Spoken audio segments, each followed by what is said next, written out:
आता जर ट्रेंड बघता कुठेतरी मोबाईल जिंकतोय आणि पुस्तक हारतंय असं वाटतं का तुम्हाला? अगदी पुस्तकालाच नाही तर बायकोला नवऱ्याला सगळ्यांनाच हरवलंय. लोकांचे संवाद तुटतायत. तुम्ही जेनजी या गोष्टीकडे तुम्ही कसं पाहता या मुलांकडे? तरुण मुलांना अटेन्शन खूप हवं असतं, त्यामुळेच ते विचित्र कपडे घालणे, केस रंगवणे करतात. की त्यांचं कसं असतं की आमच्याकडे बघा.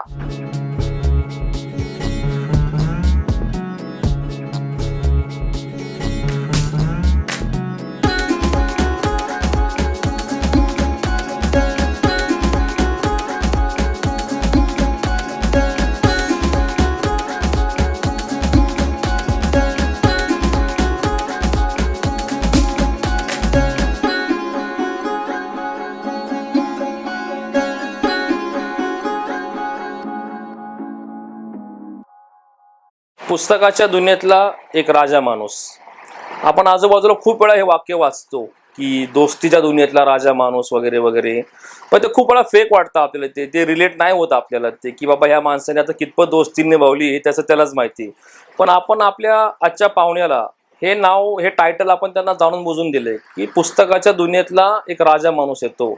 त्यांनी जुन्या पुस्तकांच्या दुनियेतला तो एक खरं पुस्तक प्रेमी येतो की ज्यांनी एक फक्त व्यवसाय नाही वाढवला, त्यांनी एक संस्कृती जपली आहे. त्यामुळे आपण त्यांना ते नाव दिलेलं आहे. एका स्लम एरियातनं येऊन त्यांनी त्यांचा प्रवास हा इथपर्यंत आणलाय, जो खरंच म्हणजे एकदम ते मोटिवेशनल त्यांचा प्रवास आहे. आज आपण तो प्रवास त्यांच्या तोंडूनच ऐकू. समीर कलारको. समीर, आम्हाला एक सांगा आता, तुमचा हा पुस्तकाचा प्रवास कसा सुरू झाला, त्यानंतर तुमचं बालपण आणि पुस्तकाशी झालेला पहिला परिचय ह्याच्याबद्दल थोडंसं आम्हाला सांगा तुम्ही. पुस्तकांच्या घरातच जन्म झाला माझा. अच्छा. खरं सांगायचं तर वडील पुस्तक व्यवसायातच होते. बरोबर. आणि पुस्तक व्यवसाय त्यांचा चालू असतानाच आम्ही दोघे भाऊ जन्म झालो. तर घरात टीव्ही आणि रेडिओ असं काही नव्हतंच त्या काळात. तर पुस्तक हाच आमचा पहिला एंटरटेनमेंटचा भाग आणि पुस्तक हेच आमचं जग असं म्हणलं तरी चालेल.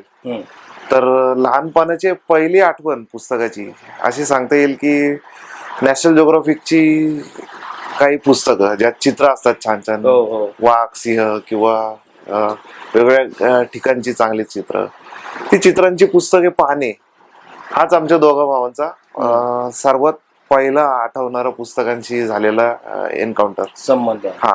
तर तिथून पुढे हा प्रवास कधी थांबलाच नाही. पुस्तकातच राहिलो, पुस्तके वाचत वाचतच मोठा झालो. आणि असं कळायचंही वय नव्हतं की आपल्याच घरात फक्त पुस्तक आहेत आणि जगात व्यवसाय. असं वाटायचं की पुस्तक हेच जग आहे आणि जगात पुस्तकं असतातच आणि आपण पाहतोय. असं अगदी नॅचरली आम्ही पुस्तकांमध्ये उतरलोय. तुमच्या वडिलांनी हा व्यवसाय सुरू केला, साधारण केव्हा सुरू केला आणि त्याची काय आठवण आहे का? आमच्या वडिलांनी साधारणपणे पानशेतचा पूर येऊन गेला. बर. तर त्याच्यानंतर 1962 ते 60चा काळ असेल, म्हणजे 1962 पासून 65 याच्या दरम्यानच्या काळात त्यांनी हा व्यवसायाला सुरुवात केली. अच्छा.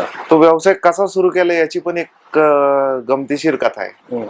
त्या काळात वडील लकी हॉटेलमध्ये वेटरचं काम करत होते. बर. आणि प्रभात रोडवर त्यांचं येणं जाणं असायचं. तर काम संध्याकाळी लवकर संपायचं. संध्याकाळी नंतर काय करायचं म्हणून वडिलांनी सुरुवात अशी केली की भांडी घासण्याची पावडर स्वतः तयार केली.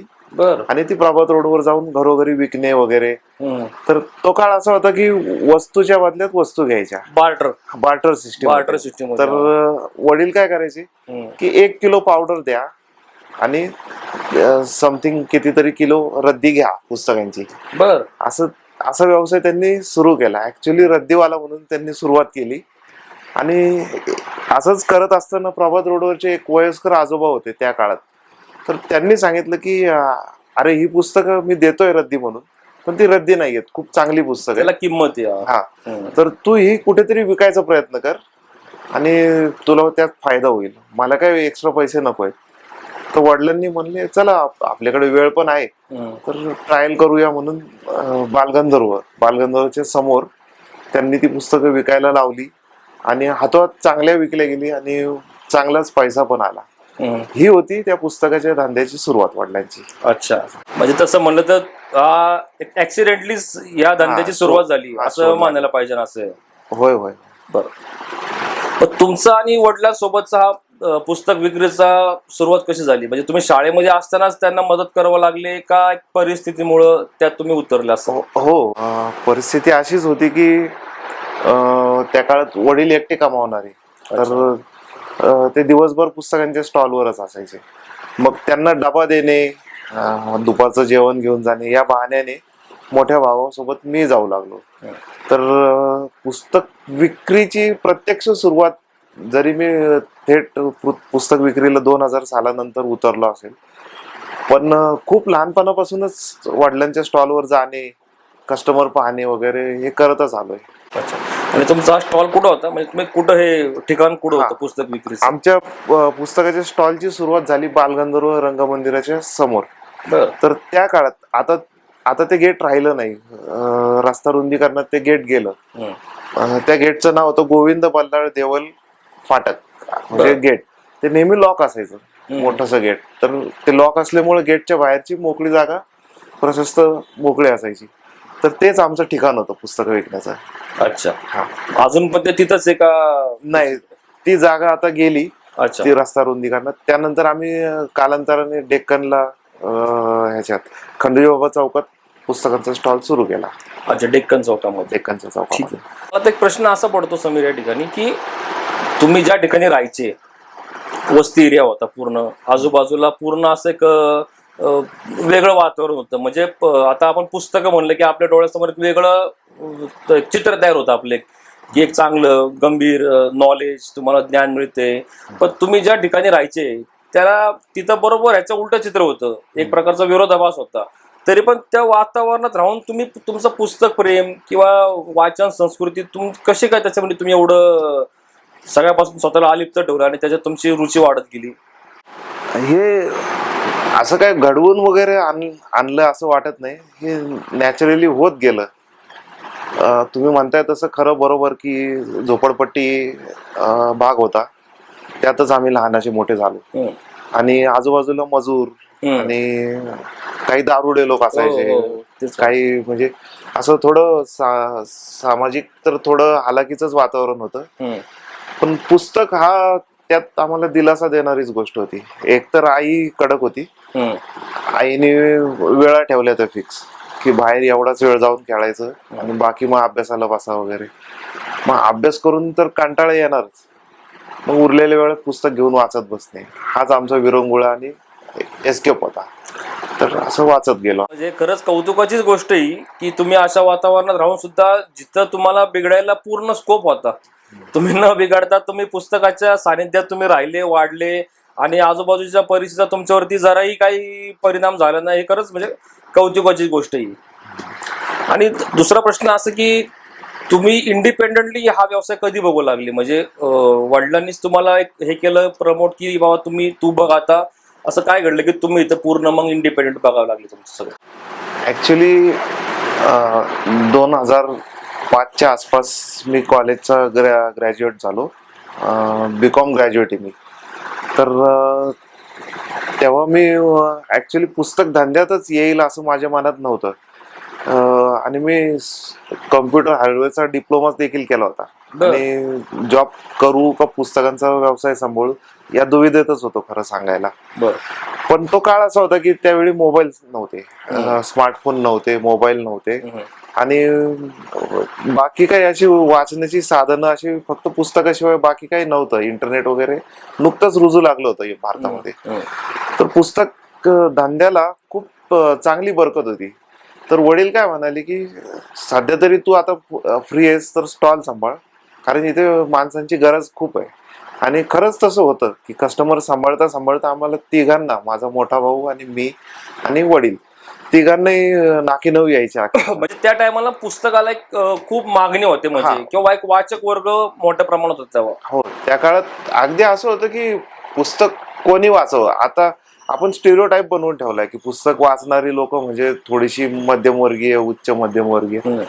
पण मी जो क्राऊड पाहिला एकतर आम्ही रोड साईड पुस्तक विक्रेते, त्यामुळे आम्ही स्वस्तात पुस्तकं विकतो सेकंड हँड. तर आमच्याकडे अगदी रखवालदार, सिक्युरिटीचं काम करणारे, अगदी म्हणजे खालच्या निम्न तळागाळातली लोकं. तळागाळातले कारखान्यातली वगैरे लोक, तर ते झीचे अंक, दिवाळी अंक, काही चंपक ठकठक, काही मनोरंजनाची साधी साधी पुस्तकं घेऊन जायचे ते. कारण रात्रभर जागायचंय, ड्युटी करायची आहे, तर काहीतरी पाहिजे.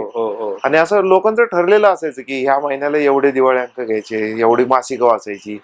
स्त्रिया यायच्या खूप साऱ्या, की गृहशोभा सारखी स्वयंपाकाची आणि घरातली काही मासिकं. बरंच त्या काळात लोकांचं वाचन खूपच होतं. तेव्हा नेट नव्हतं, सोशल मीडिया नसल्यामुळे लोकांना ती पुस्तकाशिवाय पर्याय नव्हता काय. किंवा समजा एखाद्या गृहिणीला एखादी रेसिपी बघायची असेल, होय होय, तर तेव्हा पुस्तकांशिवाय पर्याय नव्हता. तेव्हा काही युट्यूब गुगल काय प्रकारच नव्हता, त्याच्यामुळे तो एक जमेची बाजू होती तुमची ती. त्यानंतर मग वडील गेल्यानंतर मग तुम्हीच पूर्णपणे म्हणजे व्यवसाय बघावा लागला तुम्हाला. हा, ऍक्च्युली वडिलांनी हळूहळू वयोमानाने, म्हणजे जसं त्यांचं आता शरीर थकत चाललं, तर थोडा थोडा व्यवसायातून अंग काढतं घेतच आले होते ते. सुरुवातीला मी आणि माझा मोठा भाऊ दोघं मिळून व्यवसाय सांभाळायचो. नंतर भावाचं सुद्धा पुस्तकाच्या स्टॉलवरच पुस्तकं विकता विकता त्यातलीच काही पुस्तकं वाचून ग्राफिक डिझायनिंग आणि कम्प्युटर या क्षेत्राकडे मन आकर्षित झालं, आणि तो तिथेच वाचून अभ्यास करून त्या क्षेत्रात निघून गेला, शिफ्ट झाला तो. बरोबर. तर असं होऊन पूर्णपणे मीच या पुस्तक धंद्यात उतरून गेलो. तुम्हाला वडिलांसोबत जेव्हा तुम्ही पहिला दिवस तुमचा की वडिलांसोबत तुम्ही व्यवसायाला जे कामाच्या ठिकाणी गेलेत, तो दिवस तुम्हाला आठवतो का? आणि दुसरं म्हणजे त्यांची एखादी शिकवण की तुम्हाला त्यांनी जी लहानपणी दिली, जी तुम्हाला आतापर्यंत ती शिकवण तुम्हाला कामाला येते. एक्झॅक्टली सांगायचं तर वडिलांसोबतचा पहिला दिवस तर नाही आठवत, पण ते दिवस नक्की आठवतात की मी लहान होतो आणि आता आपण जसं बघतोय तसं पुन्हा नव्हतं की ट्रॅफिक वर्दळ आणि स्ट्रेस नुसता. तेव्हा पुन्हा बऱ्यापैकी निवांत आणि सुस्त पसरलेलं होतं, शांत होतं, सुस्त पसरलेलं. आणि तुम्हाला आता विश्वास बसणार नाही, पण बालगंधर्वच्या चौकात दुपारी अक्षरशः एकही गाडी नसायची. झाडांच्या पालापाचोळ्याचा इतका कचरा पडलेला असायचा की असं वाटायचं की आपण रोडवर आहोत की जंगलात आहोत.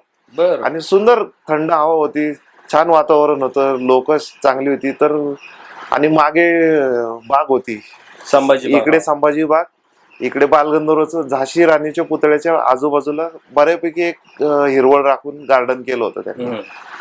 तर मला ते दिवस असे आठवतात की वडिलांकडे गेलो की एकतर मिठाई आणून द्या, केक आणून द्या, मग आम्ही मागे खेळत बसायचो, चंपक वाचा.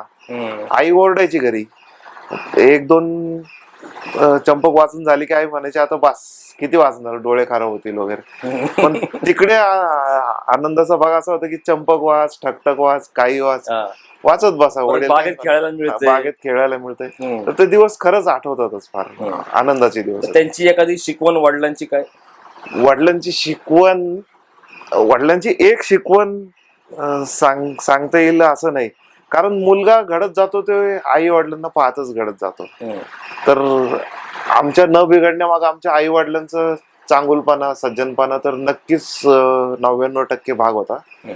आणि वडिलांच्या आचरणाला पाहत पाहत आम्ही शिकत गेलो की लोकांशी कसं गोड बोलावं, आणि नुसतंच तोंडापुरतं गोड न बोलता मनापासून कसं त्यांच्याशी मैत्री करून राहावं वगैरे वगैरे. दुसरं म्हणजे वडिलांची कमालीची इमानदारी आम्ही पाहत आलो लहानपणी.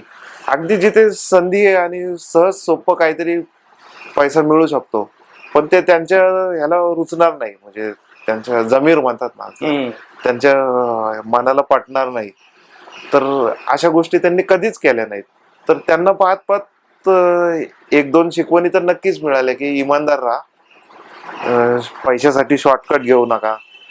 दुसरं, वडिलांची एक शिकवण आचरणात आणण्याचा मी खूप प्रयत्न करतो, पण माझा स्वभाव जरा विरुद्ध आहे म्हणून ते होत नाही. आमचे वडील खूप टापटीप होते, म्हणजे पुस्तकं ठेवणे. आता तुम्ही गोडाऊनला आला होता तर तुम्ही पाहिले माझे ढीग, तर वडिलांचं गोडाऊन असं नसायचं, ते अगदी टापटीप स्वच्छ रोज झाडून झटकून.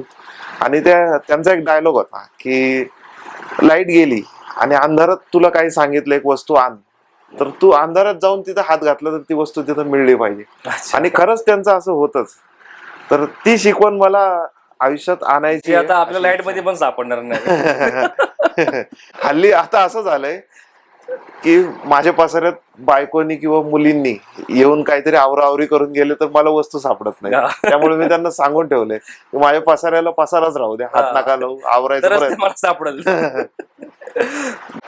तुमचा नॉर्मल दिवस कसा असतो? म्हणजे तुम्ही जे आता पुस्तकं आणता, जुनी पुस्तकं, त्याचे सोर्स काय, म्हणजे तुम्ही कशी ते पुस्तकं हे करता, म्हणजे गोळा कशी करता?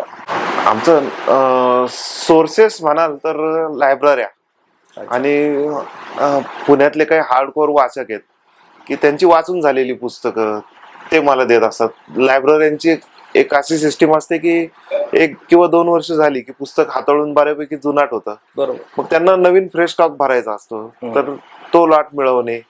तिसरं काही आप्पा चौकात, जोगेश्वरी वगैरे या अशा एरियात काही पुस्तकांचे होलसेलर आहेत.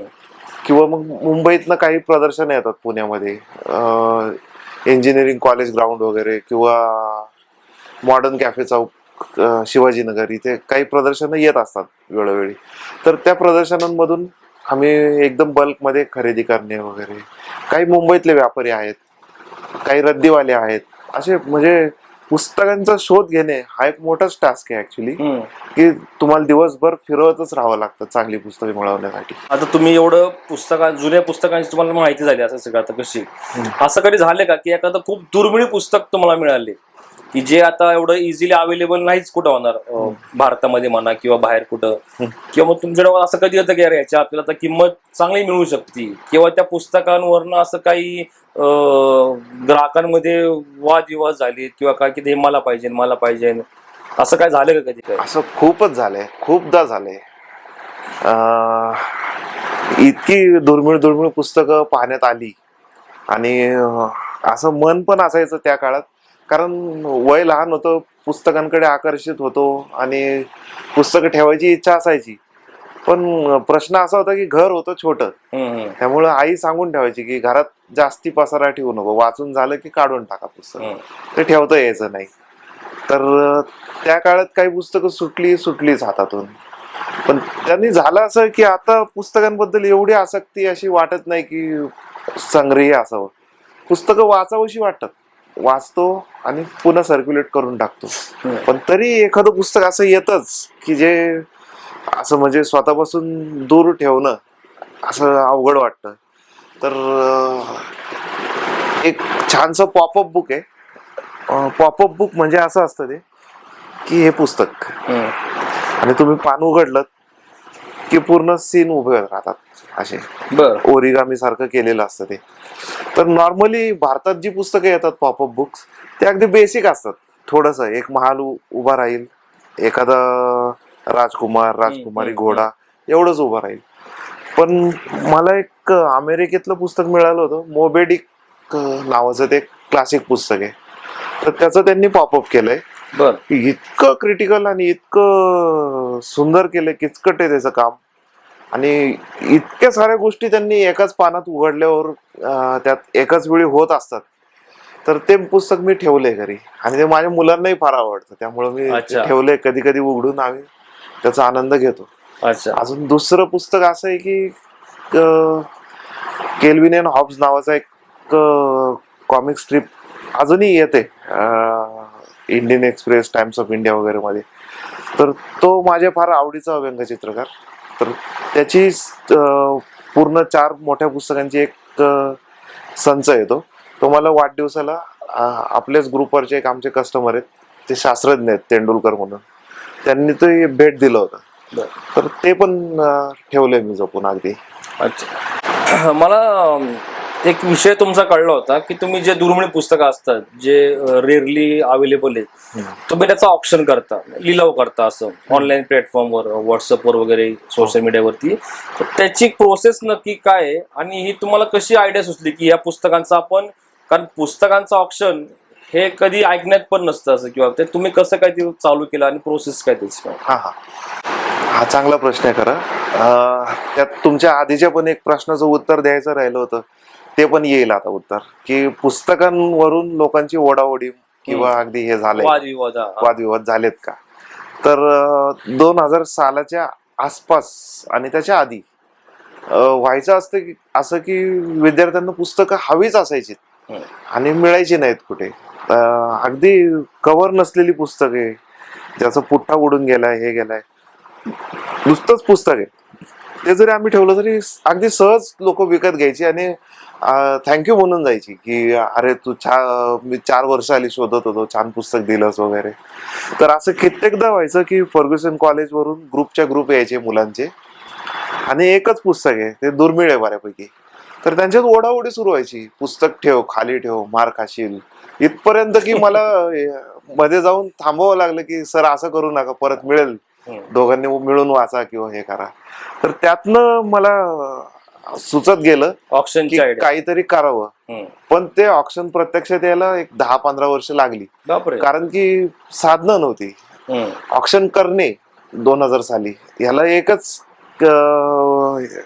उपाय होता की एखादा हॉल बुक करा, ऑप्शन मध्ये जेन्युनली जे इंटरेस्टेड त्यांना बोलवा, पैसे घ्या, हॉलचं भाडं भरा, आणि एका पुस्तकाला ते व्यवहारही नव्हतं म्हणजे. पण टेक्नॉलॉजी जशी वाढत गेली, सोशल मीडिया, तर सामान्य माणसाच्या हातात खरंच ताकद आली सोशल मीडियाने. सोशल मीडियाने जसं नुकसान पण केलं, तसं जर आपण वाईजली वापरलं तर ते आपल्याला खूप फायद्याचं टूल आहे. तर झालं असं की 2013 साली व्हॉट्सअप नुकतंच आलं होतं आणि सगळीकडे सूर असाच असायचं की अरे काय तू व्हॉट्सअप मध्ये, काय व्हॉट्सअपला विलन बनवून टाकलं होतं अगदी त्या लोकांनी, की काय नुसतं व्हॉट्सअप तू, आणि काय तुमचं म्हणतंय व्हॉट्सअप वगैरे वगैरे लोक म्हणायची. पण मला त्यात काहीतरी स्पार्क दिसला होता की आपण लोकांशी कनेक्ट होतोय. आणि तुम्हाला आठवत असेल तर 2010च्या नंतर पुण्यात ट्रॅफिक वाढायला सुरुवात झाली होती आणि ट्रॅफिकचे प्रश्न वगैरे सुरू झाले. तर आमच्याकडे येणाऱ्या कस्टमरच्या फ्लोवर पण त्याचा परिणाम नक्कीच होऊ लागला होता, कारण की पेठांमध्ये पूर्वी कस्टमर राहायचे. मग जसं ट्रॅफिक वाढलं किंवा मग लाईफस्टाईल वाढली, लोकांनी फ्लॅट घेतले, बाहेर सिंहगड रोडला गेले, औंधला गेले, बाणेरला गेले. मग ते लोक काय म्हणू लागले की अरे जमत नाही रे मला ट्रॅफिक मध्ये एवढ्या लांब यायला, तुझी पुस्तकं मला बघायची असतात, हे असं. तेव्हाच मला असं वाटू लागलं की आपण व्हॉट्सअपवर काहीतरी करूया यांना. तर मी ट्रायल म्हणून चांगल्या लोकांना आधी व्हॉट्सअपवर एखादं पुस्तक टाकणं सुरू केलं. नंतर लक्षात आलं की मागणी खूप आहे, पोटेन्शियल पण खूप आहे ह्या व्हॉट्सअपच्या कार्यामध्ये. एक ग्रुप बनवला आणि डेडिकेटेड लोकांना त्याच्यावर हे रोजच्या रोज मी पुस्तकांची लिस्ट टाकू लागलो, फोटो, मागचं पान, पुढचं पान, कंडिशन आणि किंमत. पण त्यावर सुद्धा जसं तुम्ही विचारलं की एखाद्या पुस्तकावरून ओढाओढी झाली का, वादविवाद झाले का, तर असं खरंच होऊ लागलं की हे पुस्तक तू 100ला विकतोयस ना, मी 120 देतो, मला दे प्लीज, मला दे. तर मी म्हणायचं नाही, असं नाही. आपला नियम पहिल्यापासून असा होता की ज्याची कमेंट पहिली आली त्याला ते पुस्तक दिलं जाणार. अच्छा, कमेंट? हा, व्हॉट्सअपवर ज्या म्हणजे रिप्लाय. अच्छा, मी व्हॉट्सअपवर पुस्तकांचा फोटो टाकायचो, त्याला ज्यांनी त्या पुस्तकाचं नाव कमेंट केलं त्यांच्यासाठी ठेवायचं. तर ज्याची सर्वात पहिली त्याला मी ठेवायचो. नंतर असं लक्षात आलं की यात लोकांना नाही का जास्ती किंमत वाढवून द्यायला तयार आहेत, तर काय करावं. आणि माझ्या डोक्यात लिलावाचं पण फिरतच होतं. ऍक्च्युली लिलावाचं काय माझ्या डोक्यात येण्याचं कारण की मी विदेशी लिलाव फार फॉलो करायचो, स्वातबी वगैरे लिलावाचे काही कॅटलॉग वगैरे येतात, ते पाहत असायचो. आणि असं कॉइन्सचे लिलाव, अँटिक आर्टिफॅक्टचे लिलाव, दुर्मिळ गोष्टींचे लिलाव, तर मला त्यात फार रस होता. तर मला वाटलं की आपण तसं ह्याच्यावर छोटस करून बघूया. महागडं नाही, अगदी छोटेसे लिलाव. माझे लिलाव असे छोटे छोटे सुरू झाले अगदी, की 100 रुपयाचं पुस्तक दुर्मिळ आहे, कुठेच मिळत नाही, आउट ऑफ प्रिंट गेलंय, तर बोली वाढवा 10-10 रुपयांनी. असं होऊन सुरुवातीला त्याच ग्रुप जिथे विक्री व्हायची तिथेच मी लिलाव करायचो विक्री होऊन गेल्यानंतर. पण नंतर लक्षात आलं की याला पण खास बंदिस्त नियम पाहिजेत, एक वेगळी जागा पाहिजे, असं करून एक दुसरा ग्रुप बनवला आणि असं होऊन सुरू झाला पुस्तकांचा लिलाव. आणि त्यातून मला खूप बऱ्यापैकी प्रसिद्धी मिळाली. सर्वात पहिली बातमी सकाळला शर्मिष्ठा भोसले मॅम म्हणून होत्या, त्यांनी केली. त्यानंतर सकाळ इंग्लिश टाइम्सने केली. त्यानंतर धडाकाच लागला होता अगदी, म्हणजे 12-13 न्यूजपेपर्समध्ये वेगवेगळ्या न्यूज वगैरे येऊन गेल्या.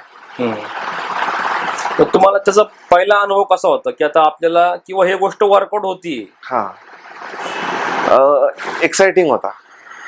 एक तर ते वय होतं तारुण्याचं आणि नवीन शोधण्याचं खूप हुरूप असायचं त्यावेळी. तर मी पुस्तकं विकतच होतो वडिलांसारखं सेम, की जसं वडील विकतायत तसं स्टॉलवर वगैरे. पण मला माझा स्वतःचा मार्ग मिळाला होता की आपण या डिजिटल युगात काहीतरी तुम्ही त्याला अजून तुमचं घेऊन गेले सोशल होते. मीडियावर आपण पुस्तकं विकू शकतोय आणि ती सक्सेसफुली विकू शकते. म्हणजे पूर्वी प्रयत्न केले नव्हते असं नाही, पूर्वी पण खूप प्रयत्न केले होते. अगदी माझा मोठा भाऊ सुद्धा ऑर्कुटवर वगैरे पुस्तकं विकून पाहिलं होतं, पण ते सगळं जुळून येत नव्हतं.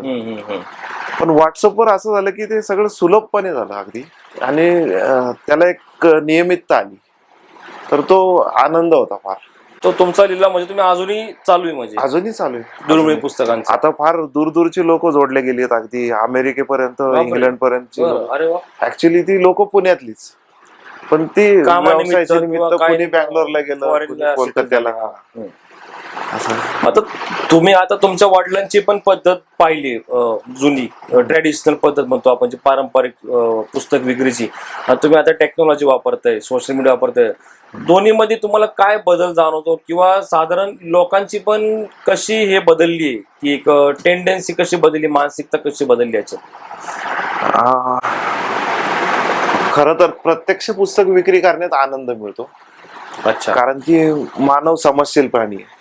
तुम्ही एका बंदिस्त हॉलमध्ये बसलायत आणि तुम्ही पुस्तकांचे फोटो टाकताय, भले तुम्हाला किंमत चांगली मिळते, पण विक्रीचा आनंद मिळत नाही. कारण की तुम्ही त्या खोलीतच आहात, तुमच्या गुगल पे वर पैसे येत आहेत, बरोबर, तुम्ही कुरिअरनी पुस्तक पाठवताय, तिथं ह्युमन टचच नाही येते. तुम्हाला तुमची तर माणसांची गाठभेट होत काहीतरी मिसिंग वाटतं. हा. आणि स्टॉलवर आपण पुस्तकं विकतो ना, तिथे सर्वात प्रथम पुस्तक राहू दे, समीर तू कसा आहेस बाबा, चहा प्यायचा का, किंवा पेरू आणलाय गावावरून, हे जे छोटे छोटे गोष्टी असतात ना, त्या मानवाला फार गरजेच्या असतात. बरोबर, आणि ते आनंद देतात. गिव्ह अँड टेक व्हायचं. तर मला पर्सनली विचाराल तर स्टॉलवर पुस्तक विकायला आवडतं.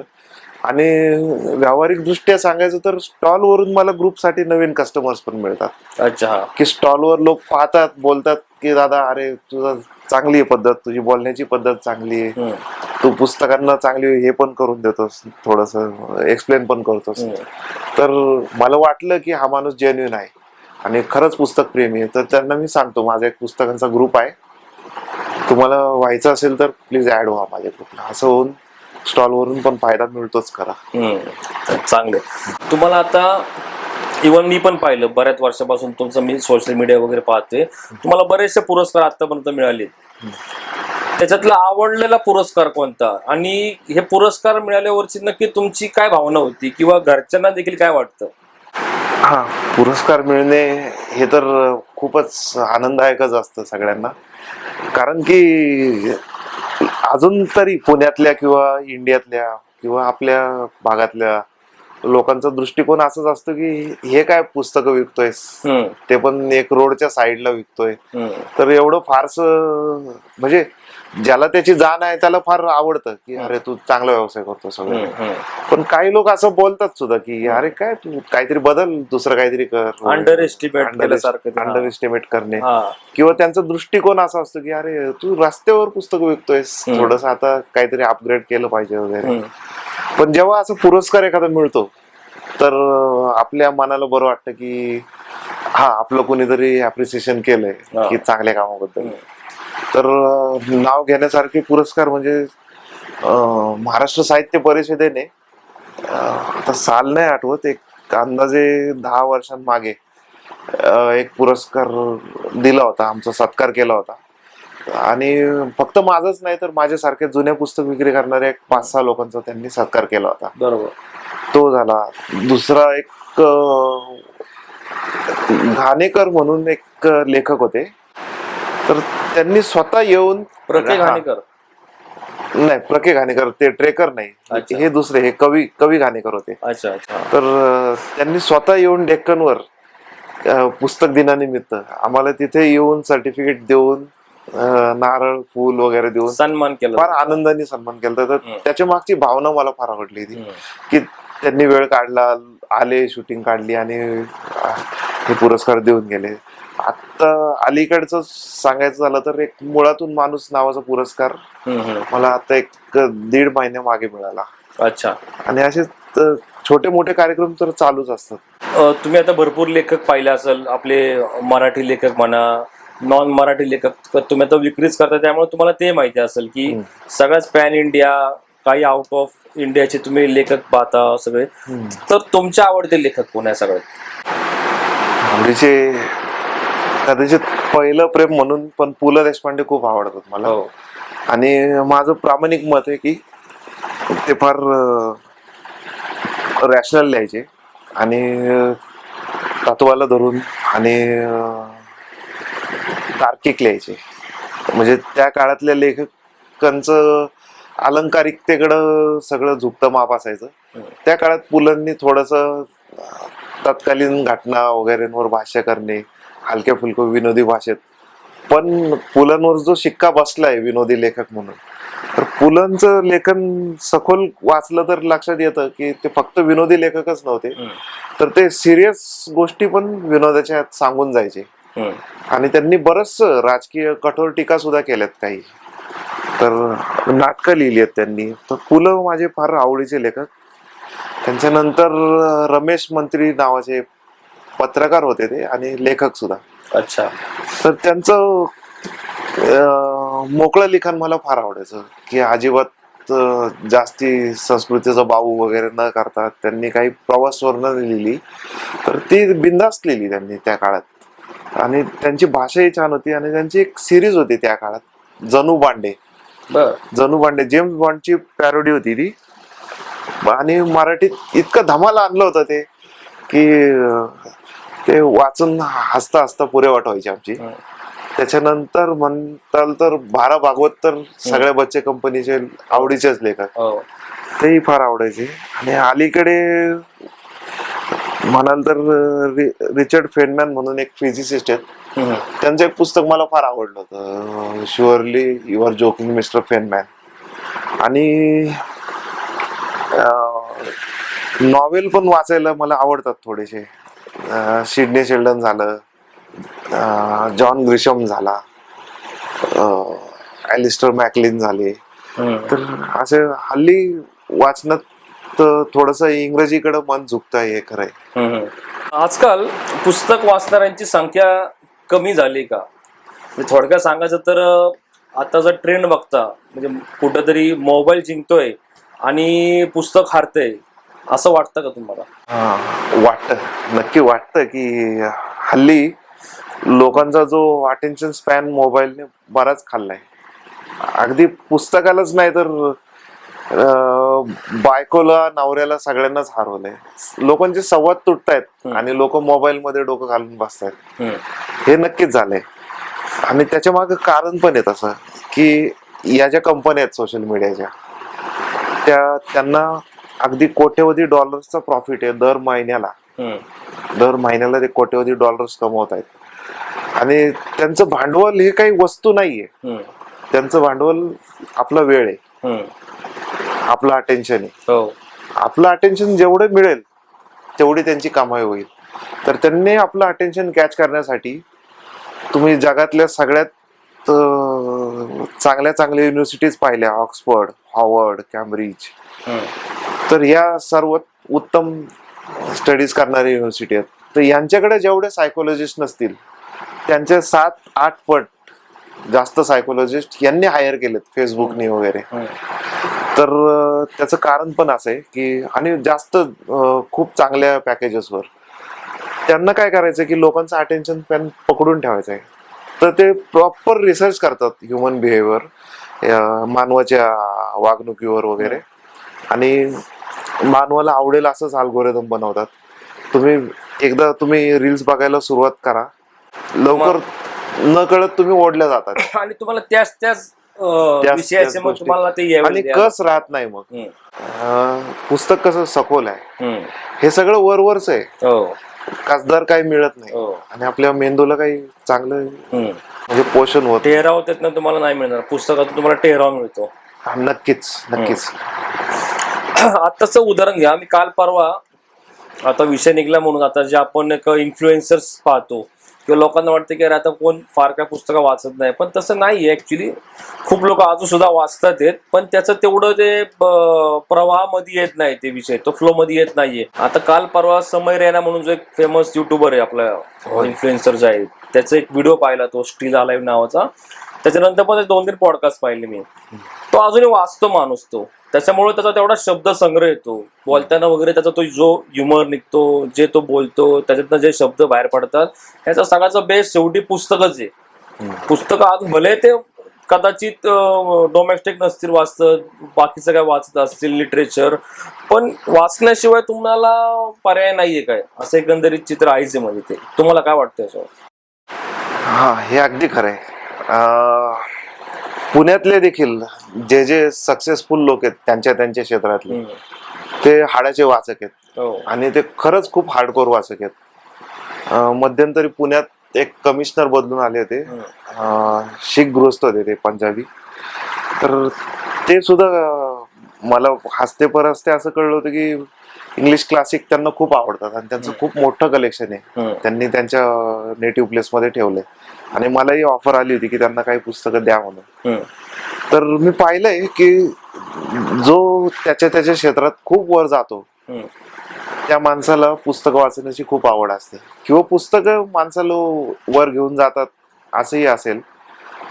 स्वतः वॉरन बफे, जगातलं सर्वोच्च गुंतवणूकदार मानता येईल त्याला, आणि सर्वात यशस्वी गुंतवणूकदार, तर त्याचा वाचण्याचा स्पीड खूपच अफाट आहे. तो दर 2 दिवसात 3 दिवसात एक पुस्तक वाचून संपवतो. इलॉन मस्क हा सुद्धा प्रचंड पुस्तकं वाचतो. आमच्या ग्रुपवर काही शास्त्रज्ञ आहेत, काही पत्रकार आहेत, काही लेखक आहेत. ते अगदी टीव्हीकडे म्हणजे दुर्लक्षच करतात आणि वाचनाचा वेळ फिक्स असतो त्यांचा कल आहे. म्हणजे सकाळी आणि रात्री त्यांचं वाचन असतं अगदी. किंवा आपला अभिनेता अतुल कुलकर्णी, यांच्या घरात अजूनही टीव्ही नाहीये, त्यांच्या घरात तो पुस्तक आहेत सगळी. अगदी 50,000 का 1,00,000 काहीतरी पुस्तक आहेत असं ऐकलं. तुम्ही आता स्वतः पुस्तकं बरेच वर्ष विकताय, तुम्ही लहानपासून बघत आलाय, त्यामुळे तुम्हाला त्याचा एक कमर्शियली अँगलनी पण तुम्हाला जे माहिती आहे की कुठल्या पुस्तकांना सेल जास्त आहे, कुठली पुस्तकं जास्त खपली जातात. तर आता ह्याच्यात तुम्हाला म्हणजे मला एक प्रश्न असा पडतो की मराठी साहित्य आणि नॉन मराठी साहित्य किंवा जे जास्त खपले जातात त्यात नक्की तुम्हाला काय फरक वाटतो?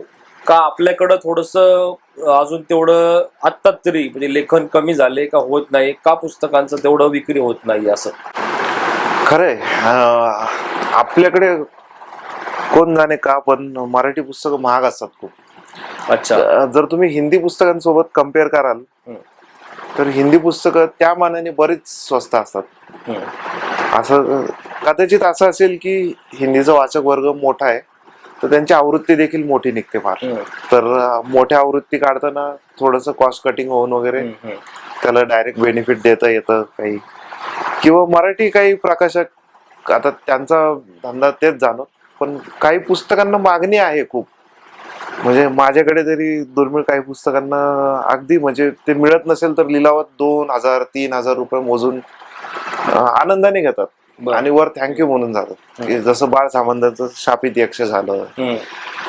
पण ही पुस्तकं मग परत छापल्या का जात नाहीयेत हे कळत नाही. तुम्हाला नक्की असं काय फरक काय वाटतो की आपलं साहित्य, मराठी साहित्य आणि बाकी साहित्य, बाकी भाषेतले साहित्य, म्हणजे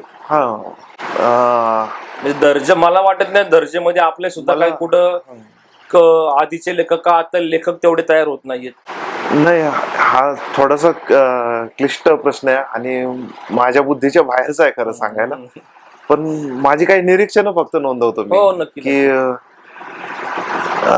केरळामध्ये आता एक बुक फेस्ट झाला मध्ये, तर तिथे नवीन गाजलेला लेखक त्याचं एक नवीन पुस्तक तर त्याची आवृत्ती एका वर्षात तिसरी निघाली बर आणि ती तिसरी आवृत्ती त्यांनी 3 लाखाची काढली ती.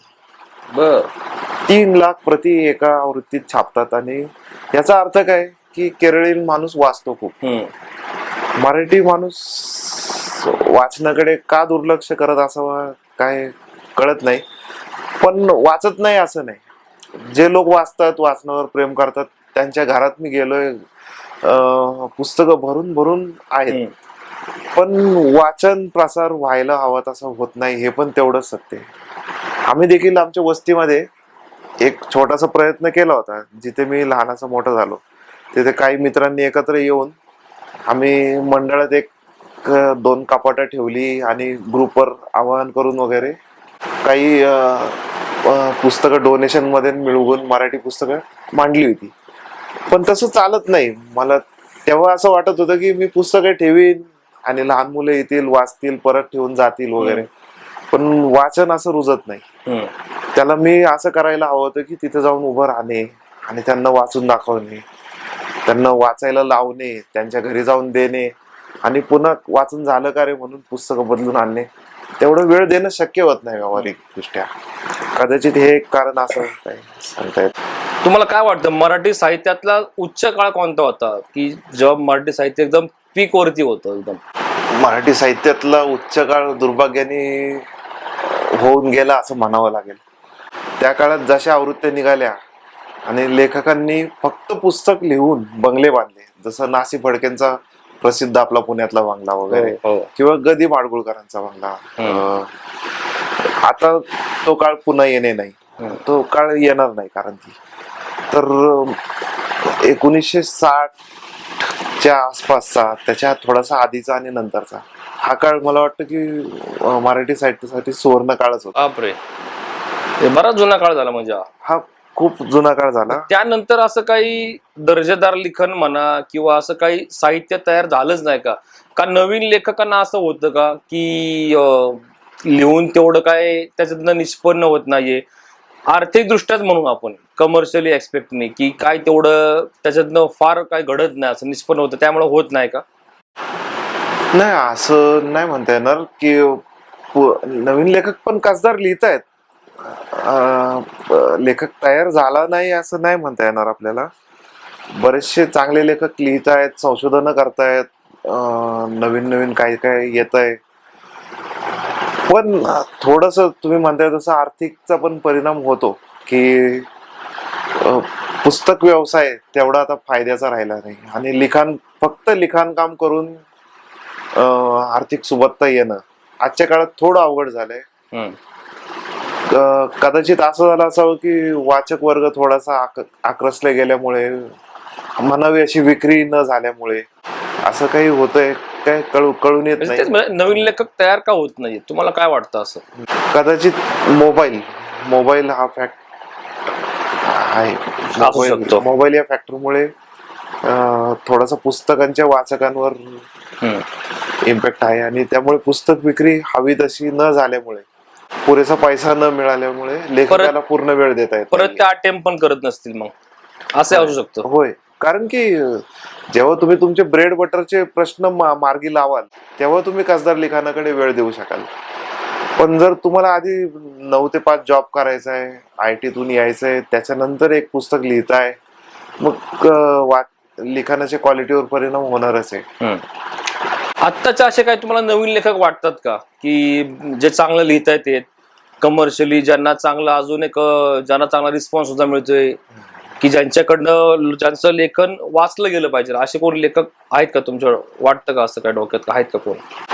सध्या बरेचसे नवीन लेखक येत आहेत आणि सक्सेसफुली व्यवसाय करून दाखवत आहेत, चांगलं लिखाण करतायत आणि फेसबुक या माध्यमाचाही फार प्रभावी वापर करतायत, सोशल मीडियाचा वगैरे.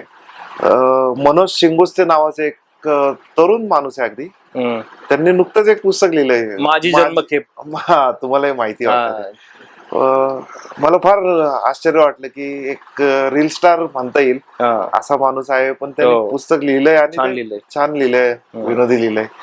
दुसरे शरद तांदळे म्हणून एक सर आहेत, हम्म. ते स्वतःही त्यांनी फार छान पुस्तक लिहिलं आणि प्रकाशक पण आहेत त्या. प्रकाशक पण आहेत आणि त्यांनी नवीन लेखकांची एक पिढी घडवायला घेतली की काय असं म्हणता येईल हो. की बऱ्याच नवीन लेखकांना त्यांनी प्लॅटफॉर्म दिलाय. हम्म. मग त्यानंतर म्हणता येईल की अच्युत गोडबोले सर हम्म. यांनी जागतिक उत्तम तंत्रज्ञानाची माहिती हम्म. आणि जगातील क्लिष्ट संकल्पना हम्म. मराठीत सुंदर भाषेत आणून सोप्या करून सांगण्याचा धडाकाच लावलाय. हम्म. प्रकाश कोरडे सरांनी चांगलं मग लिहिलंय. प्रकाश कोयडे सरांची काही मराठी फॅन्टसी वगैरे फारच उत्तम, हिस्टॉरिकल फॅन्टसीज वगैरे फारच. त्याच्यावरती मध्यंतरी सिरीज पण आली होती एक हॉटस्टारला काहीतरी त्यांच्या पुस्तकावरती एक सिरीज आली. ओके. त्यांचं एक पुस्तक होतं प्रतिपतचंद्र. प्रतिपतचंद्र सध्या तरुण पिढीमध्ये ते हॉटकेक सारखं विकलं जात आहे. लोक विचारतात मला की आहे का प्रतिपतचंद्र. नितीन थोरातांची काही पुस्तकं आली. हा, नितीन थोरात यांचं एक नाव स्पेशली घ्यायला पाहिजे. मला कौतुक वाटतंय या माणसाचं की कोणती मोठी प्रकाशन यंत्रणा किंवा नावाजलेलं जुनं प्रकाशन वगैरे न घेता यांनी फ्रेश सुरुवात केली आणि सोशल मीडियाचा प्रभावी वापर करून ते आता एक स्टार बनलेत. मध्यंतरी पुण्यात जो मोठा इव्हेंट झाला साहित्याचा फर्ग्युसन कॉलेजला, बरोबर, तिथे स्टेजवर नितीन थोरात सरांना वेळ नव्हता अक्षरशः लोकांची सही घेण्यासाठी आणि सेल्फी घेण्यासाठी. दिवसभर रांग होती. नितीन थोरात सर थकले. तर मला कौतुकच वाटतं की एक मराठी तरुण माणूस स्वतःच्या हिमतीवर लिहितो तर छानच, पण सोशल मीडियावर वितरण करून दाखवतो आणि प्रचंड विक्रीचे उच्चांक करून दाखवतो. बरोबर, कौतुकाची गोष्ट आहे. कौतुकाची गोष्ट आहे. तुम्ही आता इतकं वर्ष रोड साईडला तुम्ही व्यवसाय करता, स्टॉल वरती तुम्ही पुस्तकं विकता, तर तिथं येणारी जी वेगवेगळी तऱ्हेची लोक असतात, प्रत्येक जण काहीतरी वेगवेगळा स्वभावाचा असतो, प्रत्येकाचे तारा वेगळा असतात, तर त्याचा असं काही तुमचा आठवणारा एखादा का किस्सा आहे का? खूप सारे किस्से आहेत. एक तर पुस्तकं वाचणारी माणसं ह्या उत्तम व्यक्ती असतात सर्व.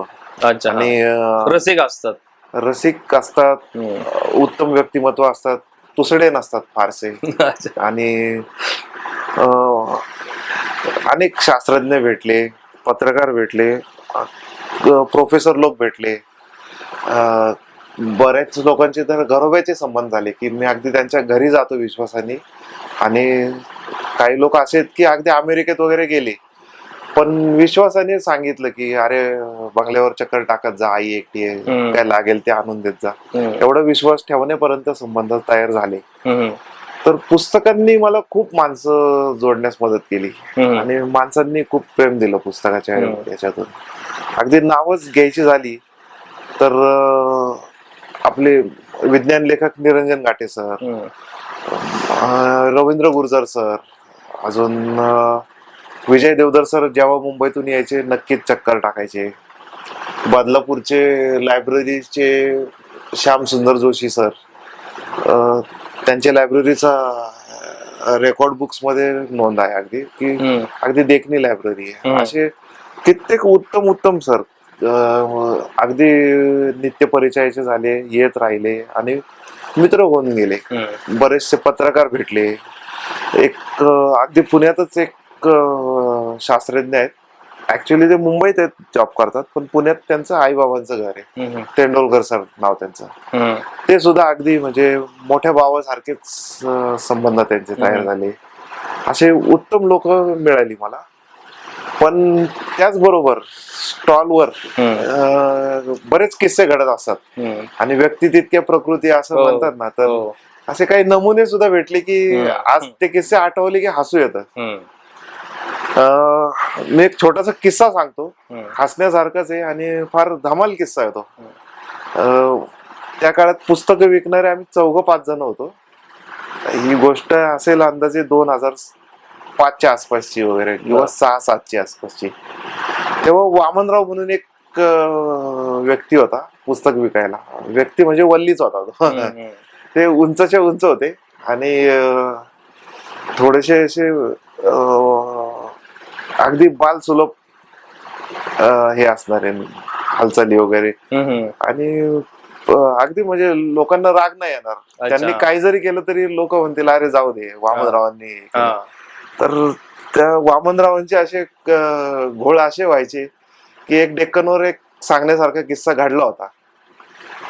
आमच्या वडिलांचं त्या काळात बऱ्यापैकी नाव होतं की गणीबाई पुस्तकवाले म्हणलं की पुण्यातले रद्दीवाले हमखास ओळखायचे.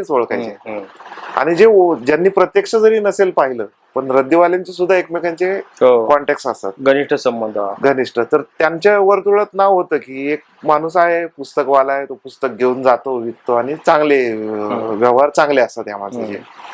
तर यांच्या नावाचं गुडविल वापरायला वामनने काय केलं की धनकवडी भागात एका रद्दीवाल्याला सांगितलं मीच गणीबाई आहे, आणि त्याच्याकडून पुस्तके घ्यायला सुरुवात केली.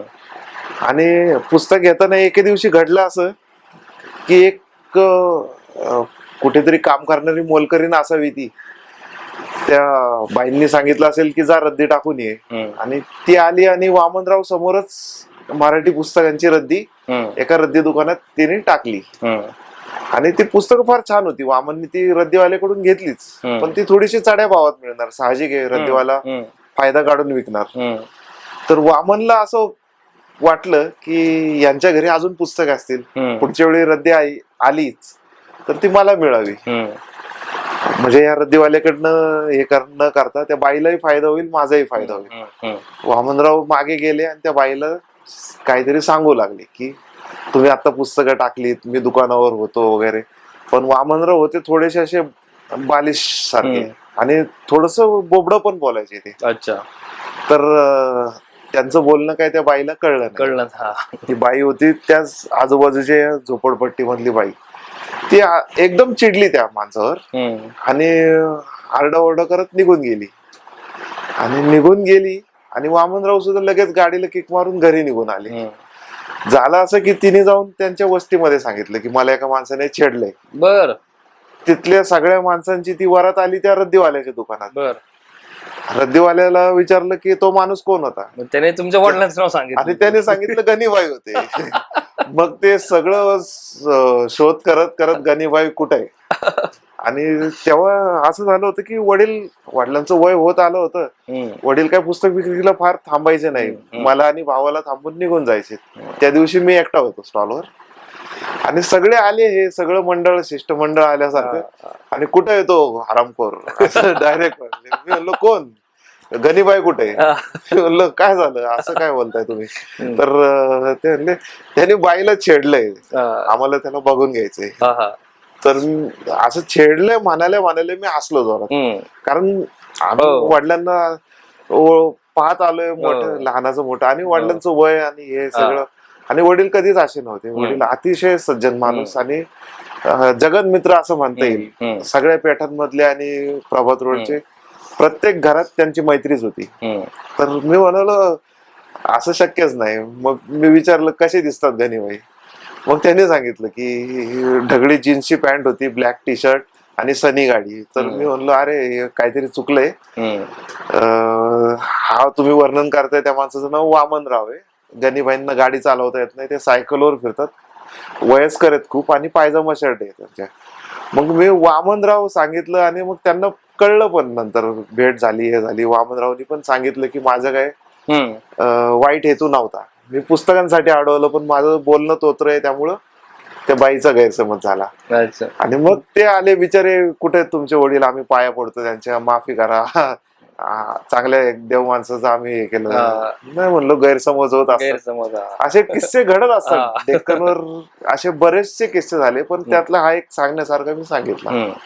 आता आपण जे पाहतोय आजूबाजूला एकदम जेनझी हा एकदम सध्या ट्रेंडिंग मधला टॉपिक एकदम आहे. बरेच जण म्हणतात की ते अजिबात वाचत नाही, त्यांना वाचल्याला आवडत नाही, किंवा ते ह्या वाचन संस्कृतीशी त्यांचा काही दुरान्वयी काही संबंध नाही. तर त्यांना आता फ्लो मध्ये, प्रवाहामध्ये त्यांना आणण्यासाठी काय करावं लागेल, किंवा तुम्ही जेनझी या गोष्टीकडे तुम्ही कसं पाहता या मुलांकडे.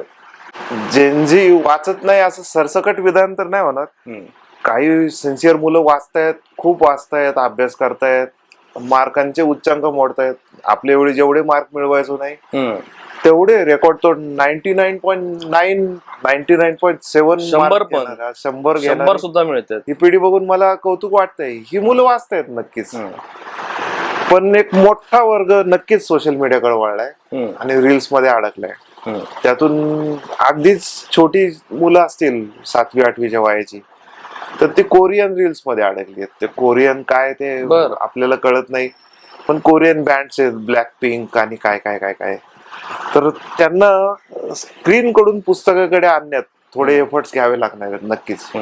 की इव्हेंट एखादा साजरा करणे, जसा आपल्या फर्ग्युसन कॉलेजमध्ये जसे इव्हेंट झाले तसे छोटे छोटे इव्हेंट वेळोवेळी कॉलेजच्या लेवलवर किंवा छोट्या छोट्या एरियांच्या लेवलवर एखादा छोटा कम्युनिटी हॉल हायर करणे आणि तिथे पुस्तकांना प्रोत्साहन देणे किंवा वाचनाला प्रोत्साहन देणे. काय वाचलंस बोलल्यावर त्याला थोडस अप्रिशिएट करणे. आणि त्याला म्हणजे ह्या जेनझीचं असं आहे की त्यांना अटेन्शन तर हवंच असतं. पिढी कुठली असू दे, तरुण मुलांना अटेन्शन खूप हवं असतं. की त्यामुळेच ते विचित्र कपडे घालणे, केस रंगवणे करतात. की त्यांचं कसं असतं की आमच्याकडे बघा. जर समाजाने पुस्तक वाचताना त्यांच्याकडे बघायला सुरुवात केली की अरे वा काय वाचलेस, काय हॅरी पॉटरवर बोललास, किती छान परीक्षण केलंस, असं त्यांच्या भाषेत त्यांच्या ह्याच्यात जर अप्रिशिएट करायला सुरुवात केलं त्यांच्या वाचनाला, तर जेनजी पण पुस्तक वाचनाकडे वळेल. आणि थोडस पुस्तक वाचायला सुरुवात केली की त्यांना कळून येईल की रील्स हा उथळ पाण्याचा एक झरा आहे, तर पुस्तक हे एक खोल शांत नितळ तळ आहे. तर तळ्यामध्ये नक्कीच बरंच काही जास्त मिळणार आहे त्यांना. किंवा त्यांच्यासाठी असं काय लिहिलं गेलं पाहिजे की ते जे वाचतील, असं का वाटतं का? म्हणजे किंवा हे हा कंटेंट जे वाचू शकतात, असं काय लिखाण तुम्हाला डोक्यात येतं? आहे साहित्य खूप आहे. एक मात्र नक्की आहे की जेनझीला आहे ना, मराठीला हातच लावायचा नाहीये. बर. अगदी मला सुद्धा म्हणतात काका मराठी नका दाखवू, इंग्लिश वाचायचंय त्यांना. इंग्लिश वाचतायत बरीचशी, तर बरं इंग्लिश तर इंग्लिश क्लासिक मध्ये सुद्धा खूप छान छान पुस्तकं आहेत. तर इंग्लिश क्लासिक त्यांनी वाचावं. चार्ल्स डिकन्स वाचू द्या, रॉबिन्सन क्रुसो वाचू द्या, शेरलॉक होम क्लासिक वाचू द्या पूर्ण. अजून बरंच आहे. हॅरी पॉटर आपण म्हणतो की लहान मुलांचं हॅरी पॉटर पुस्तक, पण तसं नाहीये. हॅरी पॉटर पण एक चांगलं सिरियस आणि मोठ्या लोकांनी वाचताना सुद्धा रमून जातील अशी ही सिरीज आहे. आणि वाचायला खूप आहे. टॉयलेटची सिरीज आहेत, पर्सी जॅक्सनची सिरीज आहेत. वाचणारी मंडळी वाचतायत, पण आकडा आक्रसला हे नक्की आहे. आपल्याला आकडा फुगवायचा आहे. लायब्रऱ्या यांना प्रोत्साहन देणे, शासनाकडून अनुदान देणे आणि मुलांना वाचनाला हे करणे. वाचायला मटेरियल आहे बरंच अवेलेबल आहे, मिळतंय. तुम्ही आता शासनाचा उल्लेख केला ऍक्च्युली, तर एक माझ्या डोक्यामध्ये एक विचार आला. विचार म्हणजे काय, किती जरी नाही म्हणलं तरी तुम्ही आता एक चळवळच या ठिकाणी करताय असं जाणवते. म्हणजे असं की जे आता वाचन संस्कृती तुम्ही जपताय एक प्रकारे, की जी जुनं पुस्तक आता मिळत आहे, तुम्ही ते कुठून तुमच्या सोर्सने गोळा करून तुम्ही ते परत लोकांमध्ये पोहोचवताय. एक वाचन हे कल्चर तुम्ही ते जपून ठेवताय. तर तुम्हाला असं कधी वाटतं का की जर तुम्ही आता रोडवरती पुस्तकं विकताय, की सरकारकडनं शासनाकडनं तुम्हाला काहीतरी मदत म्हणण्यापेक्षा की एखादा प्लॅटफॉर्म मिळावा की जिथं तुम्ही तुमच्या ह्या गोष्टी चांगल्या प्रकारे करू शकता, नियमात राहून वगैरे, की जे तुम्हाला तर कधी कधी त्रास होत असेल, अतिक्रमण म्हणा किंवा काय अजून कॉर्पोरेशनचे शासनाचे काही असतील, तर असं त्यात काय वाटतं का तुम्हाला? हा, असं वाटतं खरं की जसा फर्ग्युसन कॉलेजला कलाकार कट्टा बनवलाय, अच्छा, तसा डेक्कनला पुस्तक कट्टा किंवा वाचन कट्टा बनावा. तिथे काही म्युरल लावा, पुतळे लावा, काय लावा आणि कट्टे बनवा. तिथं येऊन फक्त होस्ट करा तुम्ही.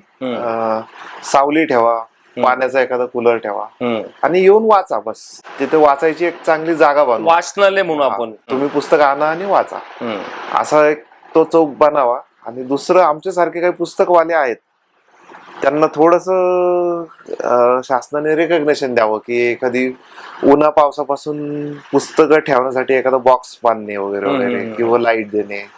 असं झालं तर खूपच मदत होईल. खरं तुमचा विषय आपण नक्कीच त्या अधिकारी माणसाकडे आपण पोहोचवण्याचा प्रयत्न करू, जेणेकरून, कारण शेवटी तुम्ही काम हे चांगलंच करताय. हे काम एक प्रकारे समाजासाठीच आहे. वाचन संस्कृती जपणं हे एक प्रकारचं आता काळाची गरज पण आहे, आणि ते तुम्ही इमानीत बरे करताय ते चांगल्या प्रकारे व्हायलाच पाहिजे. ते समीरजी, आता एक सांगा की तुमच्या लेखी पुस्तकांचं महत्व काय? हा, फार चांगला प्रश्न विचारलात. अं, पुस्तक याच्याकडे फक्त पुस्तक किंवा एक फिजिकल वस्तू असं न पाहता अं, थोडीशी याच्या मागची बॅकग्राऊंड सांगतो मी, की मानवाला पुस्तक का महत्वाचं आहे. मानव जेव्हा उत्क्रांतीच्या फेजमध्ये असेल तेव्हा शिकार करून आला, संध्याकाळ झाली, तो शेकोटी भोवती बसायचा आणि स्टोरी सांगायचा. आणि ते आजही आहे. बऱ्याच नोमॅडवाल्या ट्राईब्स असतात किंवा काही आदिवासी जमाती या अजूनही शेकोटी भोवती संध्याकाळी बसून अनुभव शेअर करणे हे सर्वात महत्वाचं रिच्युअल असतं. ते फार सिरियस असतात ते लोक, ते चेष्टा चालत नाहीत.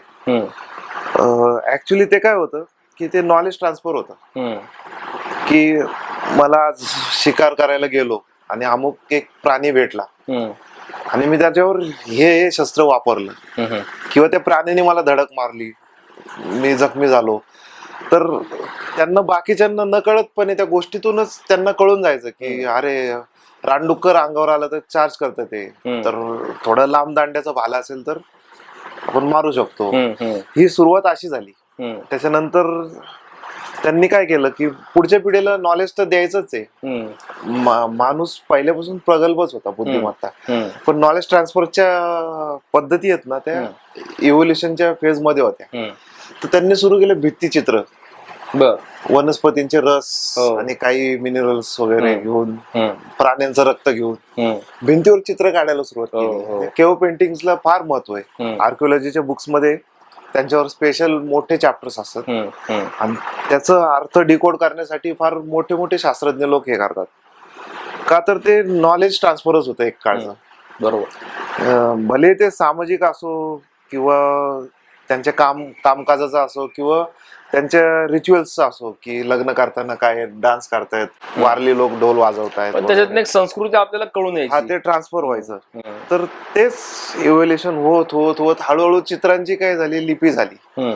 लिपीची झाली, ताडपत्री वगैरे, शिलालेख वगैरे वगैरे. नंतर नंतर डाटा क्लिष्ट होत गेला फार आणि नॉलेज फार वाढलं होतं. तर सगळंच नुसतंच मौखिक दृष्ट्या पुढच्या पिढीला पास करणं अशक्य होऊन बसलं होतं.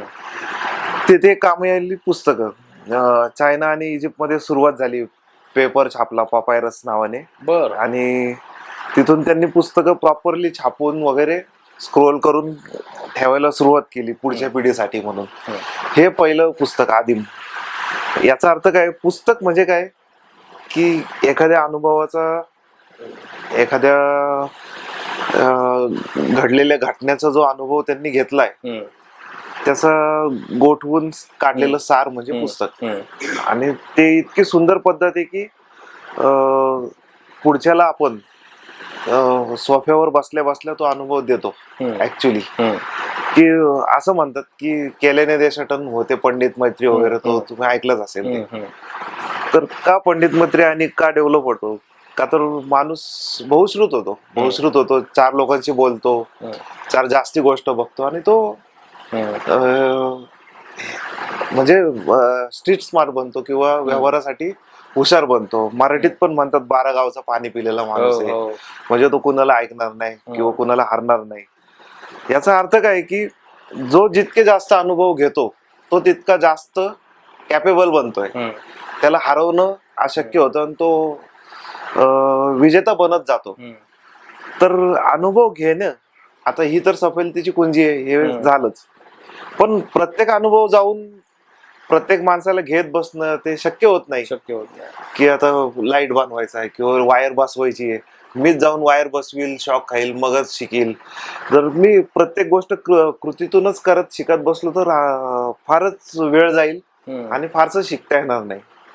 तर याच्यावर तोडगा म्हणून पुस्तक आहे की जगातल्या उत्तम माणसांनी त्यांच्या क्षेत्रातल्या उत्तम गोष्टींवर त्यांनी रिसर्च केला आणि त्यात त्यांचे सर्वात उत्तम जे अनुभव आलेत किंवा निरीक्षण आली ते एकदम चांगल्या शब्दांमध्ये त्यांनी नोंदवलेले पुस्तकांमध्ये. आणि पुस्तकांवर तुम्ही विश्वास ठेवू शकता, तुम्ही सोशल मीडियावर अजून तरी विश्वास ठेवू शकत नाही. का की हे प्रकाशन असतं. हम्म, दुसरं म्हणजे लेखक असतो मोठा, हम्म, हम्म. प्रतिष्ठा असते याच्या मागे, आणि याच्या मागे ते लाखो रुपये लावून हे छापतात. आणि तो लेखक पण खूप रिसर्च करून लिहिलेला असतो. अभ्यास तर असतो. तुम्ही डोळे झाकून म्हणू शकता की ही मुंबईची सफर आहे. हम्म, तर ती जशी लिहिली आहे खरंच तसं होतं. लालबाग परळमध्ये असं असं आहे, तसं तसं आहे.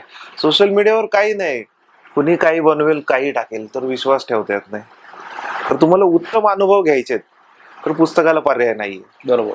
आणि जो जितकं पुस्तक वाचेल तेवढ्या अनुभवांनी तो समृद्ध होईल आणि तो त्याच्या क्षेत्रात वर जाईल. त्यामुळं आज सुद्धा त्यांच्या त्यांच्या क्षेत्रात जी वर गेलेली माणसं आहेत त्यांचं वाचन भयंकर आहे, प्रचंड वाचतात. आणि आमच्यासारख्या लोकांकडे शोधत येतात अगदी वेळ काढून की अरे काही नवीन आलं तर दे, ग्रुपला जॉईन होतात वगैरे, चालू असतं त्यांचं. म्हणून पुस्तकाचं महत्व खूप आहे. बरोबर. आता दुसरा प्रश्न असा माझ्या डोक्यात येतो की तुम्ही जे आता इतकी वर्ष करताय, तुमचे वडील 1960 पासून करायचे, तुम्ही त्यानंतर ते पुढं आत्ता या नेक्स्ट लेवल पर्यंत घेऊन आले, तर पुस्तक विक्री, जुन्या पुस्तकांची विक्री म्हणा, ते करिअर म्हणून तुम्ही त्याच्याकडे कसं बघता, किंवा आत्ता जी येणारी पिढी असेल किंवा आत्ताची पिढी ते त्यामध्ये उतरू शकतात का ऍज अ करिअर म्हणून?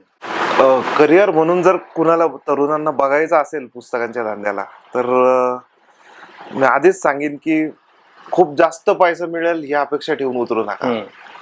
आणि दुसरं म्हणजे तुमची बऱ्यापैकी जागा वगैरे गुंतवणूक करण्याची तयारी पाहिजे. कारण पुस्तक हे अशी गोष्ट आहे की जागा व्यापतं ते. तुम्हाला स्टोरेज करायला एखादा गोडाऊन, फ्लॅट तरी हवाच हवा. त्याच्यानंतर पुस्तकं वाचण्याची तुम्हाला स्वतःला आवड पाहिजे थोडीशी, तर तुम्ही त्या धंद्यात आनंद मिळवू शकाल. जपानमध्ये एक टर्म आहे इकेगाई. इकेगाई म्हणजे वर्क लाईफ, पैसा आणि याचा बॅलन्स करून जगणे, असं असं ते त्यांची संकल्पना. इकेगाई सध्या खूप चालले ते. मला ती संकल्पना फार आवडली. जर एखाद्या संकल्पना थोडक्यात सांगता का आपल्याला, आता जो आपले तर व्ह्युअर्स आहेत, इकिगाई म्हणजे नक्की काय बेसिक मध्ये? इकेगाई ही संकल्पना अशी आहे की समजा 2 माणसं आहेत, 3 माणसं आहेत, असं समजा की एक जण अशा कामात आहे की त्याला खूप पैसा मिळतोय, पण त्या कामातून त्याला अजिबात आनंद होत नाही. जसं की सरकारचा पब्लिक रिलेशन सांभाळणारा माणूस, त्याला चिक्कार करोडो रुपये महिन्याला मिळतात, पण होतंय काय की तो टेबल खाली आहे ना डोकेदुखीची गोळी ठेवूनच बसलेला असतो. दुपार झाली की डोकं दुखायला लागतं, लोकांच्या शिव्याच खायच्यात. त्यात पण अर्थ नाही की पैसा खूप मिळतोय पण जगण्यात मजा नाही. दुसरा माणूस आहे, त्याला आनंद खूप आहे, तो फोटोग्राफर आहे, त्याला फोटोग्राफी आवडते आणि तो जे काय काम करतो ना त्याला खूप जास्त आनंद होतो आणि मजा पण खूप येते, पण त्यात पैसा मिळत नाहीये फार. का तर आता मोबाईल आले, फोटोग्राफी फार चालत नाहीये, फक्त लग्नाचं सीझन करतोय, मग नंतर थोडं रडत खडतच चाललंय. तर ही पण इकेगाई नाहीये, ती पण इकेगाई नाहीये. इकेगाई काय होते की वर्कचा आणि आनंदाचा बॅलन्स करणे, की असं क्षेत्र शोधा की ज्यात थोडस तुम्हाला आनंद पण मिळेल आणि थोडं घर चालेल, असं पैसाही मिळेल, तेव्हा तुमचं जीवन सक्सेस समतोल. असं ते जपानी ही संकल्पना आहे. अच्छा. जपानी लोकांच्या संकल्पना मला प्रॅक्टिकल वाटतात फार. झेन, इकेगाई आणि कायझेन फार तरुणांनी नक्की या संकल्पना सर्च करा आणि वाचल्याच पाहिजेत. बरोबर. तुम्ही आता पुढे काय करायचं ठरवले या क्षेत्रामध्ये? सध्या तरी निश्चित सांगता येत नाही, पण माझं हे तर आहे की थोडस टेक्नॉलॉजीला अजून अडॉप्ट करून बिझनेसला थोडस जास्त स्मार्ट बनवणे. जसं बार कोडिंग वगैरे करता येतंय का पाहायचंय, त्याने कष्ट कमी होतील. सध्या माझा बराचसा वेळ दिवसातला कोणतं पुस्तक कोणाला गेलंय त्याची कॅटेगरी करणे, ते साठवणूक करणे, मग त्यांच्याशी मेसेजवर बोलणे आणि त्याचं मग कुरिअर वगैरे करणे, यात बराच वेळ जातो. तर यात एखादी स्मार्ट सिस्टीम आली तर बरंच हेल्प होईल. तर आणि दुसरं म्हणजे सोशल मीडियावर विक्री वाढवण्याचा माझा विचार आहे की फेसबुक सारखं माध्यम असो, इन्स्टा असो, की काय करता येईल का. मी पर्याय शोधतोय, काही चांगला एखादा व्यावहारिक मिळतोय का पाहतोय. तर आपण आज समीर कलारकोप यांच्यासोबत खूप छान गप्पा झाल्या. त्यांनी वाचन संस्कृती संदर्भात खूप चांगले आपल्याला त्यांचे अनुभव सांगितले आणि कसं हे सगळं डेव्हलप केलं पाहिजे, ह्या गोष्टी कशा अजून पुढे नेल्या पाहिजे त्याच्यावर पण आपली चर्चा झाली. तर समीर कलारकोप, तुम्हाला कसं वाटलं इथे येऊन? सर्वात प्रथम तर माहोलमध्ये मला बोलवल्याबद्दल खूप खूप धन्यवाद. आणि मला फार आनंद झाला की तुम्ही मला बोलतं केलं. ऍक्च्युली मी एवढं बोलत नाही फारसा, जसं तुम्ही मला दुकानात वगैरे आल्यावर पाहत असाल, पण तुम्ही बोलतं केलं आणि फार छान वाटलं मला बोलत. तर मंडळी, आज समीर कलारकोप आपल्या माहोल पॉडकास्ट चॅनलला आले. त्यांनी त्यांचा प्रवास या ठिकाणी सांगितला, सुरुवात त्यांची कशी झाली, ते आता नक्की काय काम करतात, ते पुढं त्यांचं काय विजन आहे, त्यांना कशा प्रकारे पुढे जायचंय. तर माहोलची आपण त्यासाठीच आपण इथं निर्मिती केली आहे की जे लोक आता प्रवाहामध्ये नाहीये, ज्यांना डिजिटली फॉर्मॅटमध्ये यायचंय, त्यांना त्यांच्या काही गोष्टी शेअर करायच्या आहेत, जे त्यांना त्यांच्या व्यवसायामध्ये मदत करतील. एक माणूस म्हणून त्यांना ज्या काही गोष्टी सांगायच्या ते इथं शेअर करू शकतात. त्यासाठी आपण माहोलची इथं निर्मिती केली आहे. तर असेच चांगले व्हिडिओ पाहण्यासाठी आम्हाला लाईक करा, चॅनलला सबस्क्राईब करा आणि असंच आपलं प्रेम आमच्यावरती राहू द्या. समीर, आज तुम्ही वेळात वेळ काढून आमच्या इथे आला, माहोलमध्ये आपली तुम्ही उपस्थिती लावली, तुमचा प्रवास खूप छान पद्धतीने तुम्ही मांडला, तर तुमचे आभार. थँक्यू. तर मंडळी, पुन्हा भेटू पुढच्या व्हिडिओमध्ये, नवीन विषय, नवीन पाहुण्यांसोबत, नवीन माहोल बनवू. जय हिंद, जय महाराष्ट्र.